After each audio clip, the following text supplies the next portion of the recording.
Well, as I was just saying in my conversation with Stella Creasy, it was another weekend when hundreds of people were arrested under the Terrorism Act for supporting Palestine action. On Saturday, the number taken into police custody was 857. That was mainly for holding up signs saying, "I oppose genocide, I support Palestine action." Is it sustainable to keep arresting peaceful protesters at that rate? Well, at the same protest, there were 33 other arrests for different offences, including assaults on police officers. And the Met Police Federation say that is not sustainable.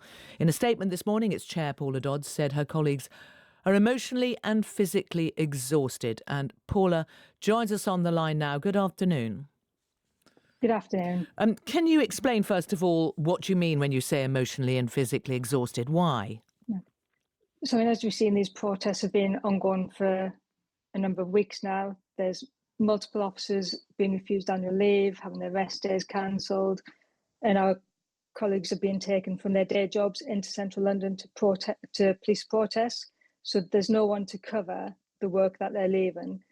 They're working extended tours of duties. There's no extra police officers to police protests. We're just moved from one area of London into other to manage the protests. And given what flexibility do they have in the way they police? I mean, do they need to be arresting people for writing these signs? I mean, our job is to enforce the law without fear or favour. If offences are being committed, there is an expectation that we will deal with those offences. The decisions around what constitutes an offence is the Public Order Command team will make those decisions and pass that down to their PSU commanders who are dealing with the protests. Right. So, and because most of them won't be charged, will they?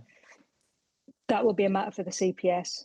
But certainly on what's happened so far, hundreds of arrests, but a tiny amount charged. Yeah, and there'll be a lot of those that are arrested still in the process, and we have to have investigations, evidence gathering. The CPS then have to review the case and make the decisions.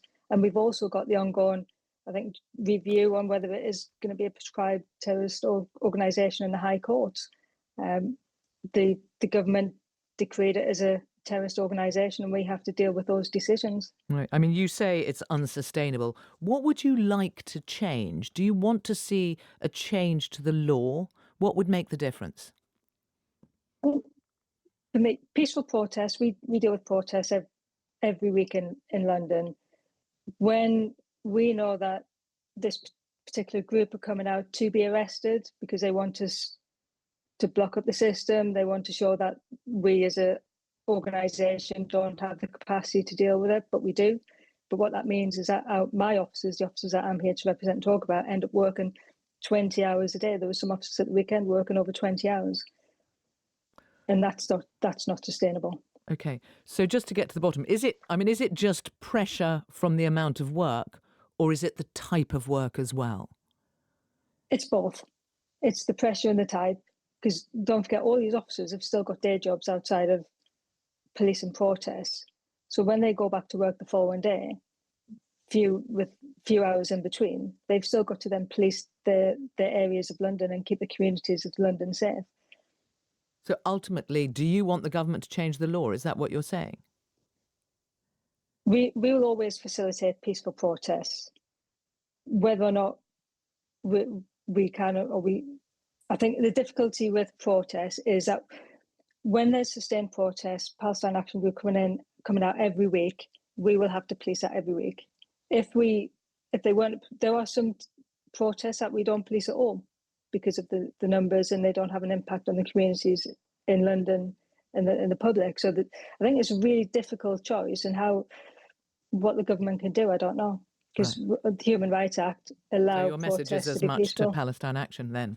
Paula Dodds, thank you very much.